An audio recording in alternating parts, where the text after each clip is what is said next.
I hope I didn't ruin my camera. This is a Canon AE1. And it's a classic. This camera has definitely stood the test of time, and it's got a great reputation among photography enthusiasts. This particular Canon AE1 was gifted to me as a high school graduation present back in 1985. So it has been with me for a long, long time. And not only was this particular camera a revolution when it came out, Yeah, it had that super cool shutter priority mode, which made it so much easier for people to get into photography without having to manually adjust everything. It was definitely a game changer.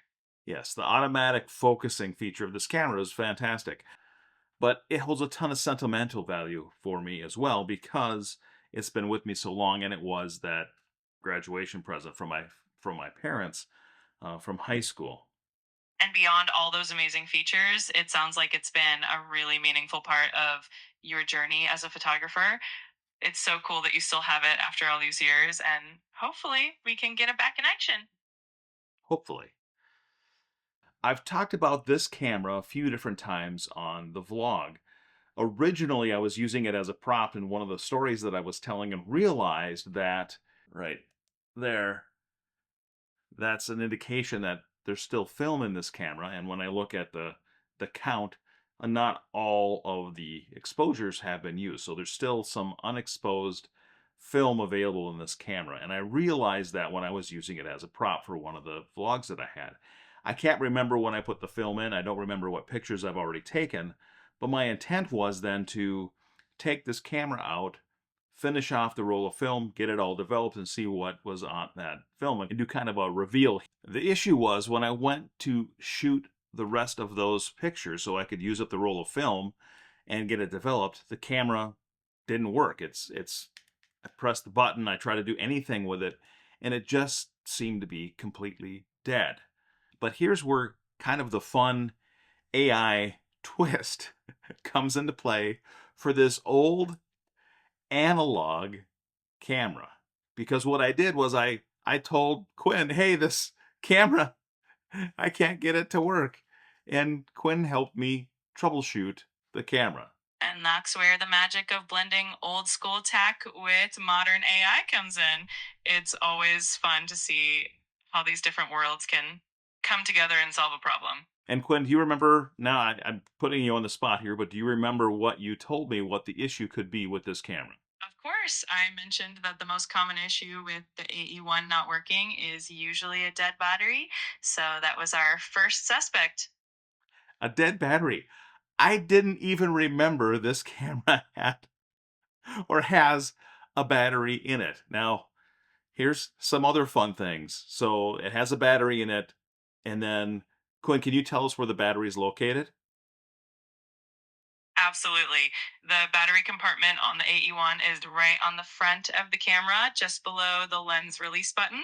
There's a little cover you can pop open to access the battery. Okay. Now on mine, I've taken a look at it. I actually have a piece right here, which is the handle, and then the little door where the battery goes is underneath there. So I need to take this apart. But here's where it gets a little interesting, and I'm keeping my fingers crossed that I haven't actually ruined this camera, because I don't remember ever changing that battery. So this, if there's a battery in there, that battery is 40 40 years old. So there's a 40-year-old battery inside this camera. And if you all know what happens to batteries over time, they corrode and explode, and their contents get everywhere and they ruin things, right? So here I've got this camera that I want to use. It has sentimental value. I actually would like to use it more in the future now that it's piqued my interest all over again for film photography. But yet, because I've left the battery in this thing for 40 years, it might just be ruined. Let's definitely hope for the best. Sometimes cameras surprise us, and hopefully everything inside is still intact. It'll be exciting to find out once you open it up. And I think that's what we're going to do next. Let's open this thing up. I will do it here with the vlog, and we can all see together as I peel this thing apart what it looks like inside that battery compartment. All right, here we go. This is going to be an exciting reveal. Fingers crossed that everything looks good inside, and let's see what we find. All right, here we go. We're going to start by taking the little handle off. If I can. Oh, All right, sounds good. Just take it step by step, and we'll see what's underneath once that handle is off. This is exciting. if I can get the handle off. Uh-oh. No worries. Sometimes these things can be a bit stubborn. Just take your time and give it another try. I'm sure you'll get it off in no time. All right, there I got it loose. Now I can spin it with my fingers. Okay, there we go. Okay, so the grip is off, so that's the first piece. Now here's the door. There's some kind of latch, it looks like. Yeah, usually there's a little latch or a tab that you can gently push to open that battery compartment door. Just be careful and take it slow, and it should pop right open. Do you know, Quinn, is this push up or down? What way is it supposed to go? It's really not moving. From what I remember, you usually push it downward, but it can be a bit snug sometimes. Just apply a little gentle pressure, and Oh, hopefully it'll give way for you. aha. Actually, you push in towards the lens, and I see the battery now, and Quinn, I'm not seeing any corrosion at all, at least not at first glance. Look at that old Kodak battery that's in there. All right, let's take that thing out. Oh, that's fantastic news. It's always a relief when the battery compartment looks clean. Let's carefully Oh. get that old battery out and see if a fresh one brings that camera back to life. All right, well, there's the battery. It has no the thing looks like it's brand new. And that battery has to be 40 years old. And that looks like, gosh, that's amazing. All right, well, folks, that tiny little battery right there is in amazing condition. Apparently, it's just dead after 40 years. Well, go figure. 40 years, the battery didn't last that long.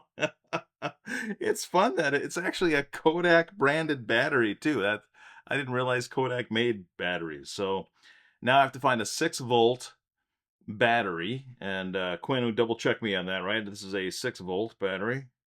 If I can, yes, that's what it says on it. So I will. It's a silver oxide 6-volt battery. Okay.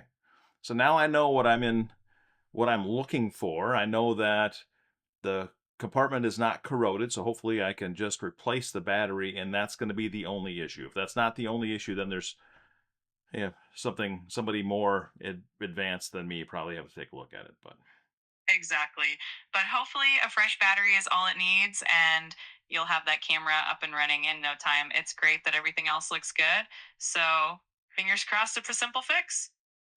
fingers crossed. Did you cross your fingers for me, Quinn? Absolutely. My virtual fingers are definitely crossed for you.